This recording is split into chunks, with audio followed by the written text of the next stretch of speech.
Welcome to the Rich Report, a podcast with news and information on high-performance computing.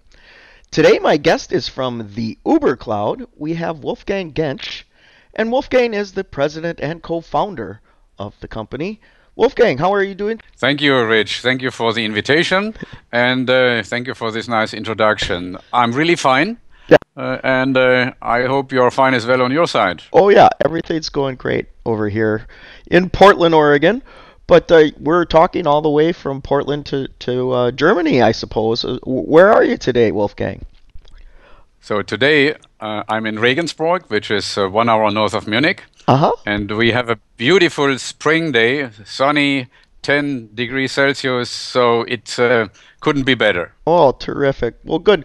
Well, Wolfgang, I thought we could catch up on what's going on with the UberCloud and maybe focus a little bit on the UberCloud marketplace and what's going on with containerization of applications. So what kind of news do you have for us? Oh yeah, and we call it the last mile, as you see here on the very first slide. Yeah. Which I briefly summarize. Starting in 2012, doing the experiments, doing every kind of information for those who want to get from the workstation to the server up to the cloud. And the final step, which we started about a year ago, is developing the marketplace and using as a basic technology the Linux containers, and here especially Docker. So that's basically my presentation. And if you move to the next slide, I would not really like to get into general details about UberCloud again. I mean, we have written a lot of articles, published a lot of case studies, and did a lot of presentations. So let me quickly summarize just before I really jump into the middle of the marketplace and the containerization of the applications.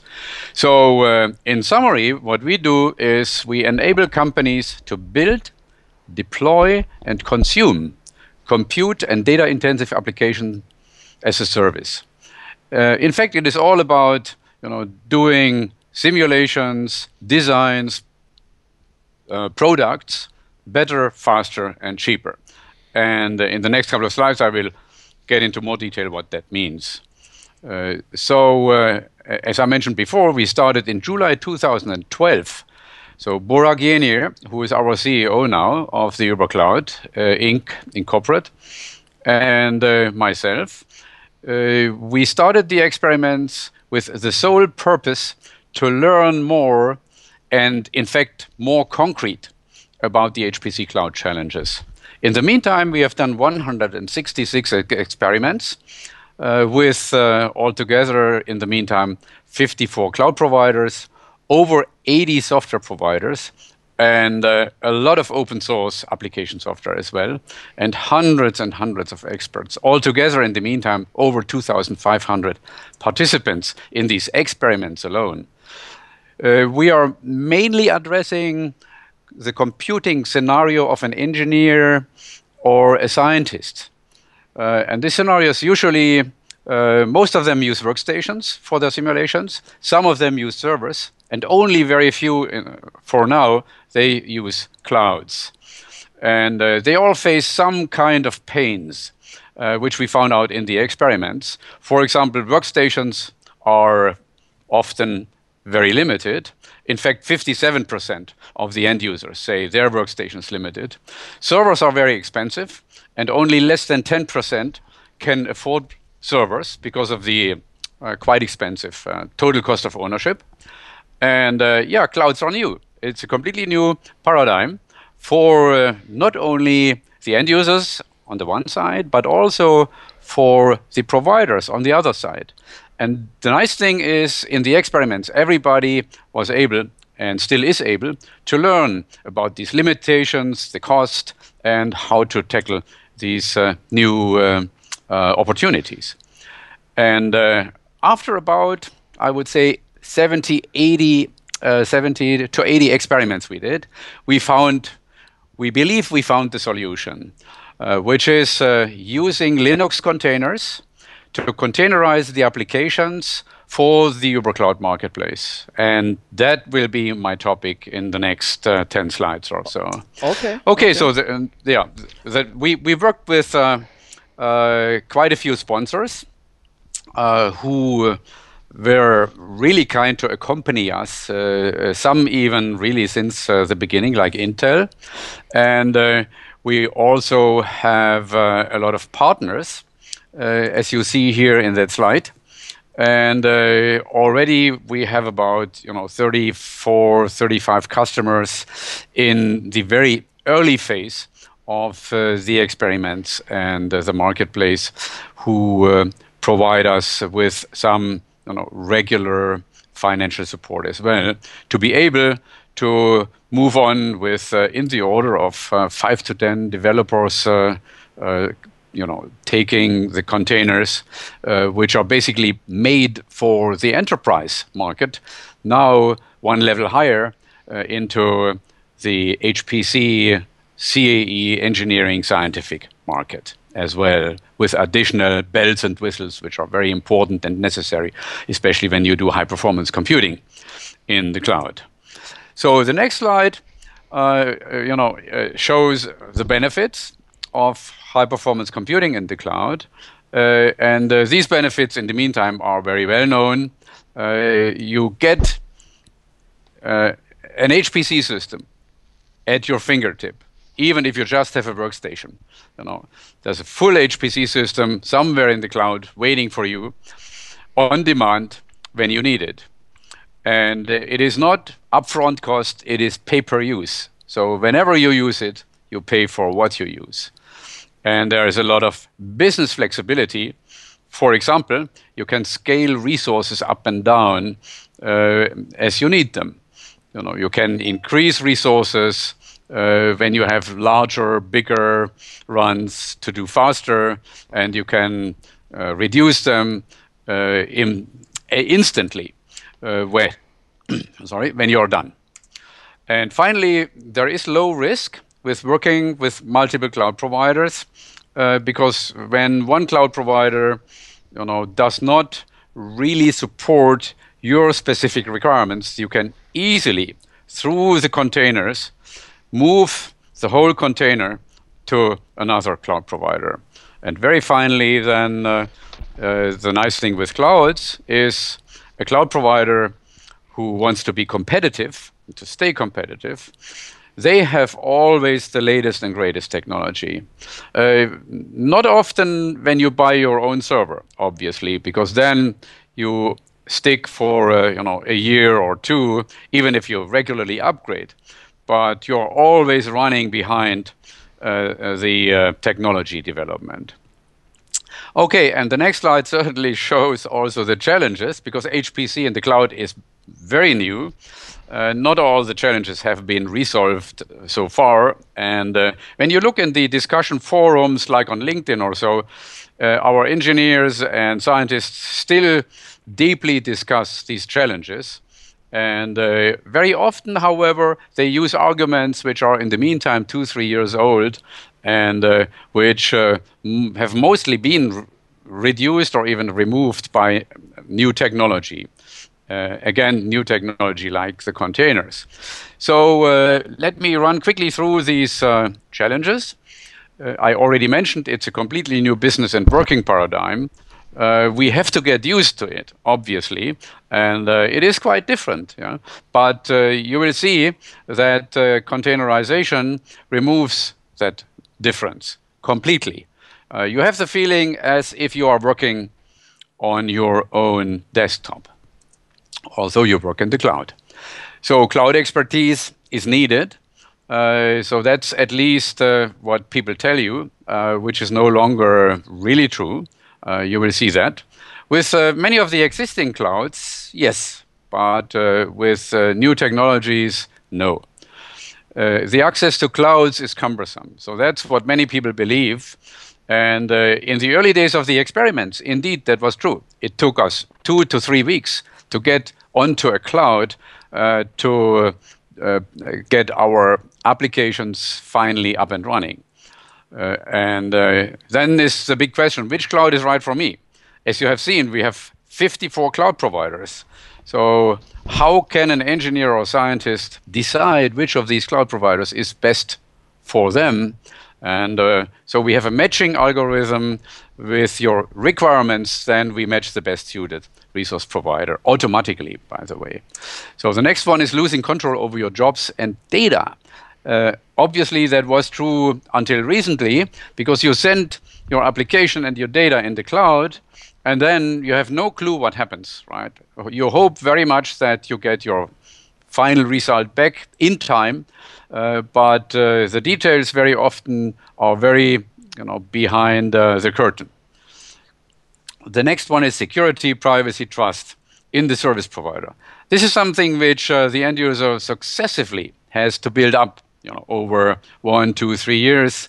Like with everything new, it is always about security, privacy, trust in, when you change a bank, when you buy a very expensive car. So there's, with your car dealer, there has to be a very good relationship. And many other things are very similar to that one. So cloud is no exception in that way. Okay, so the intellectual property, that is a tricky thing because many of, especially small, medium enterprises are very concerned about putting their IP, their corporate assets into the cloud. However, there is a great article recently being published about security, which usually these days, very recently in clouds, is at least at the same level as you have it in your company. But very often, especially the security breaches show that these mostly happen in data centers, not in clouds. So for some good reasons, in the meantime, among the experts, it's an obvious thing that clouds are even more secure than your own on-premise security infrastructure, if you have one at all. So finally, software licensing. When we started, most of the software licensees were perpetual, annual, but in the meantime, almost every ISV, independent software provider, is coming up with weekly, monthly, or even daily or hourly licensing, token-based and whatever, very dynamic. And the very final one here is, okay, heavy data transfer. This is only, solved only partially. You can compress your data, for example, you can stream it, but you also can, when you get your results back, you can either store it in the cloud, like on box.com or on other cloud storage providers, resources. But you also, if you need it back, you can do FedEx, which quite a few engineers, companies are doing, sending their resulting data, a couple of gigabytes, obviously, back overnight through FedEx. Okay, so now to the solution. The solution on the next slide is the UberCloud, and we call it SaaS Factory. Software as a service. So we have built a factory, meaning we have built a platform where we take the providers then to the consumers and vice versa. So we build a very structured relationship between the providers and the consumers. And you see on the left side, it's all about software, which can be commercial, open source, in-house, whatever. Then it goes through this UberCloud SaaS Factory and ends up on the consumers, public cloud, private cloud, and on-premise in a very user-friendly way. And how is it done? When you click again on it, I don't think with your PDF, Rich, you have a dynamic. I guess what you see on your side is the details of the UberCloud SaaS Factory. Yeah, okay, thank you. Which is 3 layers. The basic or core technology is the containers, and based on LXC Linux containers, further developed by a company called Docker. and further developed for high-performance computing by a company called the UberCloud. Then there are deployment and management services in the context of the marketplace. So we take the software, whatever form it is, and bring it in a form which then is easily accessible in any resource, basically. Finally, we have built a marketplace where every provider, be it hardware, software, expertise provider, they can open a store and show their products and services, and the consumers can come in and can acquire these services on demand, paying either by credit card or by invoice, and then getting the service and activating the service, for example, by an email which has a link to the cloud and the password to the cloud and instructions how to take the data to the cloud. And the consumer pays, as I said, for example, by credit card or by invoice, and the providers get that money, and a small percentage goes to the UberCloud SaaS factory for these services which are provided on this platform. So the next slide then shows removing the bottlenecks with the containers. So you see these three major layers: builder, launcher, controller. So you put your tools, your ISV software, and your data in a container. And so my slides here are somewhat dynamic. They show that this container then is moved to the launcher, enabling running anywhere with UberCloud runtime and scaling up and down as you need it.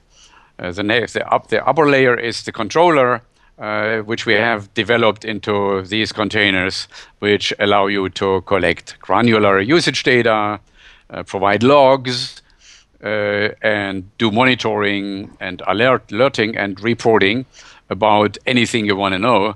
What happens in the meantime with your job? Is it up and running? Is it stalling? Is it crashed? Is it ready or whatever? And on top of that, you have on-premise workstations, you have your servers or the private cloud, and you can have your public cloud. There is always, everywhere, the same very thin runtime environment sitting on top of any of these resources, resulting in a completely perfect, standardized portability among the different resources. So when you click, you finally should get to the UberCloud containers table of challenges / removing cloud challenges. And with the containers, we are able to tackle all these challenges. As you see: security, portability, compliance, data transfer, standardization, software licenses, resource availability, transparency of market, cost and return on investment transparency, and no cloud expertise needed. And it should read cloud expertise needed because it should read as a challenge. But with the containerization, we have an increased security. You can put security into a container. We have complete portability, so that challenge is completely removed. We can make it compliant depending on your requirements and definitions. Data transfer is easy. However, if the last mile of the end user is very thin, so to speak, low bandwidth, then we recommend things like FedEx, etc. And standardization, software licensing, I have mentioned, looks very nice today. Resource availability is immediately at your fingertip. Transparency of market because of the structure of the marketplace. Cost, ROI, and expertise, I already mentioned that one. So the next slide shows a snapshot of the UberCloud marketplace. You see Amazon, Ansys, Autodesk, Bull, etc. So the latest version, which is not shown on this slide, it's just a summary here, is nicely structured with resource providers, software providers, expertise providers, and very soon tool providers. So we are talking to companies like Yenier and others to open up a store also on the marketplace. So my final slide, Ansys container demo, should demonstrate how easy it is really and how similar it is to your workstation on your desk to use containerized applications like Ansys and the ones from CD at APCO, OpenFOAM, GROMAX, and others, which we all have containerized. For Ansys, you see in the first bullet these codes. This is multiphysics, mechanical fluent, CFX, Workbench, IcePack, electromagnetics, LS-DYNA, and pre-post. It's all in one container. It's a big container, obviously, and these things take a lot of time and 5 engineers, behind the scene to containerize such an important but also very complex package. Everything is running inside one Docker container, as I mentioned. Pre-post can be nicely plugged into that container as well. So we are, for example, using DCV from Nice Software in Italy, which nicely work together. And the user experience, as I already mentioned, in the cloud matches that on the desktop. And there is automated monitoring, which is built in to our containers, which keeps you connected and allows you full control over your jobs in the cloud. So herewith, Rich, my slides are basically finished. And the last point here on this Ansys container demo slide says there is a demo, which is 4 minutes. And if you like, you can show it now. It sits on YouTube, and everybody else who has access to these slides can click on the link. Okay. Okay. Well, thanks. Well, here we go. Let's play the demo. UberCloud puts compute power at your fingertips. Today, I will show you how you can work faster using UberCloud with no need for further training whatsoever. We will start on my desktop. I have archived a project file. It's the simulation of a mixing tea. I would like to run this in the cloud since I don't want to tie up my desktop computer for hours at end. I head to the UberCloud Marketplace and navigate to the application software I always use on my desktop. Then I check out using my company's corporate credit card. When this process is over, I'm asked to go check my email, and here I can see that my workstation in the cloud is now ready. Let's connect and see what is available out of the box with no need to install anything. Now I'm viewing the desktop of the workstation in the cloud. I can see that the software tools which I will need are all pre-installed. Next step is for me to upload my existing Mixing Tea archive file from my desktop to the workstation in the cloud. Let's see what the email I received from UberCloud says about that. I can see that there are a number of options to upload files from my desktop to the workstation in the cloud. I will use the option of using SCP. The command which I will need to execute on my computer is already in that email.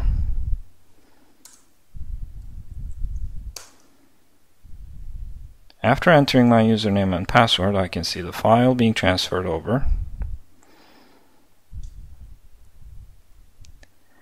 And when I'm back on the workstation in the cloud, I can see that my file has already been transferred. The steps that I will do beyond this are fairly standard.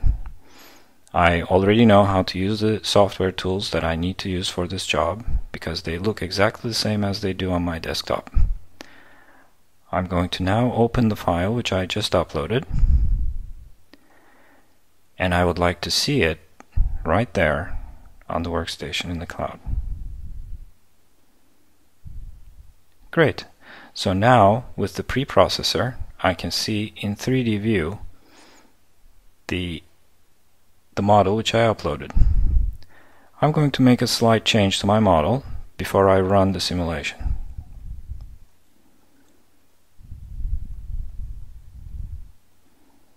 Excellent. Now that I have my model ready and I have set up the job that I would like to run, I'm going to make a few parameter changes to the setup file. Here I can see that I was running it with 3 partitions, 3 CPU cores on my local desktop, and now I'm going to run it with double that.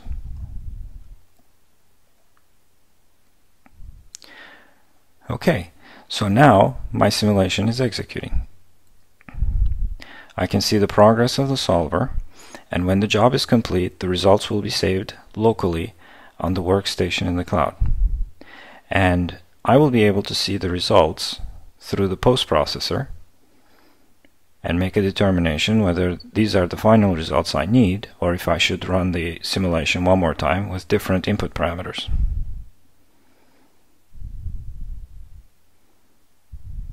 Excellent. Now I'm opening up the results file, and I can see the results in the post-processor in 3D format. As you can see, UberCloud puts more compute power at your fingertips. All right, Wolfgang. So, it looks pretty straightforward. I wanted to step back a bit here and ask you about your UberCloud experiments. I mean, that form the basis of the marketplace that you. Are these essentially case studies that are written up, and you had a task to try out HPC Cloud for a certain kind of job, and you have the results as part of that case study? Is that really what it's about? Yeah, so it even starts before what you sketch. Yeah. So if there is an engineer, so there's an engineer or scientist coming in and requesting an experiment with her own specific complex real application and the software. So we call up, so in the very beginning, we called up the software provider, we selected a resource provider, and we selected 1, 2, 3 experts, about MPI, about GPUs, for example, and whatever is needed to do that experiment in the cloud. So then, as I said before, after 2, 3 weeks, the team was ready to go, and the application moved to the cloud. We got the licenses, and so then the job was running in the cloud. We got the results back, and this 22-step process happened on a collaboration platform called Basecamp. So every team gets into a closed Basecamp virtual room for collaboration, and after they are done, they are writing a case study. And we have published these case studies in Compendium 1 and Compendium 2. And right 2 days ago, I finished a smaller compendium. It is on CFD application containers, which has 4 teams case studies about ANSYS, CD-adapco, and OpenFOAM containerized in the cloud, which can be downloaded. So when you look a little bit around, we just, by the way, I want to mention that today on HPC Wire, there appeared our announcement. On the right-hand side, where you see these announcements from the companies, you can see that UberCloud announces that breakthrough, that we were able to containerize applications like ANSYS and others, and now putting them into their store on the UberCloud marketplace. Oh, okay. You did a press release on that? Yes, just today. Just today. Okay. Well, we'll make that part of the podcast here. Terrific. Yeah. Nice. Well, thank you. Yeah. So, what kind of containerization technology are you using? You're using Docker, are you not? Yes, you're completely right. Yeah. So we started, when in the very early days, before Docker has been announced, we looked into the LXC Linux containers, and we tried them, and we got quite disappointed. This piece of software is, in my humble opinion, is quite clumsy, not easy to use. And as I said, after 60, 70 experiments in a sudden, just around the corner. I mean, we are sitting in Los Altos in Silicon Valley, and in San Francisco, Docker announced their first release, and we were among the very first participating in an early workshop. And when we were sitting in that workshop, we said, "That's it." So since then, we took Docker, and we added something like 10, 12 bells and whistles, HPC bells and whistles, so to speak. As I mentioned before, compression, encryption, monitoring, reporting, alerting, and so on and so on. Right. To the Docker technology. Yeah. Yeah. Well, terrific. So what's next for the marketplace? You seem to have you're set up, you're in business, got the containerization technology squared away. Is it just a matter of adding more applications, or what's next? Yeah, great, but very natural question. So what we did 2.5 years ago, we designed our roadmap, right? And this roadmap consisted of 8 steps, and we are now at step 8, meaning the marketplace is opened. There are 20 stores now. There are over 25 other stores or providers waiting in the queue to get on the marketplace. Like I mentioned, Yenier, and again, I'm talking to over more than 25 other providers. Yeah. So towards mid of the year, we'll have 50 stores. But besides that, and with something like maybe 250, 300 products, besides all that, now it's getting serious. Meaning, until now, everything was for free. The experiments, they were voluntary, and they are still voluntary and free. All the information you can get from us, the containers information. So we have a white paper on the website, the compendium with the case studies, our monthly newsletter with 6 to 8 great stories from our media partners in the area of CAE, HPC, bio, etc. in the cloud. This was all free. Yeah. But now, I mean, we got the first orders. This is fun. Right? So the first orders from engineering companies for small, medium enterprises, they seem to be very interested, especially. Now what we call our commercial phase has started. One very nice example is Ozen Engineering, who built what they call Ozen Cloud, and they are on the marketplace, and they are now doing some sales initiatives within their mostly California-based customer base.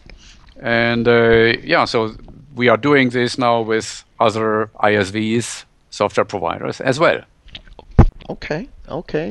And do you envision a time where you guys might have your own cloud to run things on, or are you leveraging AWS and things like that?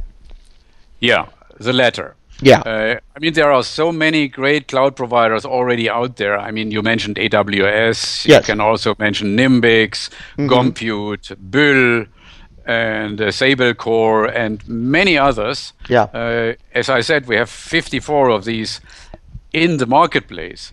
So why should we build up our own cloud?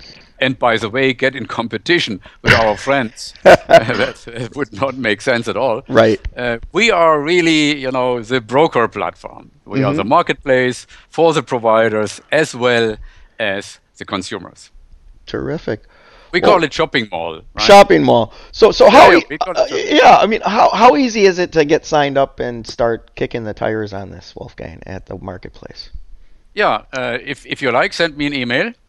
And we will have a Skype call where we discuss the product opportunities. So what kind of products? We can be a reseller. We can bundle it with hardware, or we can containerize whatever you have. And usually, to get on the marketplace in a store takes a few hours for us to develop.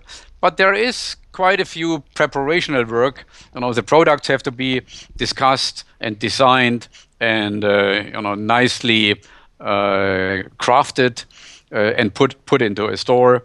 And we have to agree then about a certain share of what has been sold then on the marketplace, with the brokerage fee, so to speak, right? Sure. For the different qualities of services we offer. And then here you go, you're ready. Yes. Then we're ready. Well, terrific. Well, Wolfgang, this has been very interesting, and I want to thank you once again for coming on the show today. Oh, it's me. I want to thank you very much to give me that great opportunity. Yeah. And I should say hello from Burak as well. He knows that we are sitting here and talking. Oh, sure. Looking forward to seeing him. And I think you guys are on the agenda at the Stanford HPC conference coming up February 2nd and 3rd at Stanford. We are. Yeah. Right. So I'll be there for sure. All right. And Burak is coming with our partner UberCloud. Oh, good. To present a real hard existing UberCloud marketplace case. Oh, good. Well, we will look forward to that, Wolfgang, and we'll see you soon. So, okay, folks, that's it for the Rich Report. Stay tuned for more news and information on high performance computing.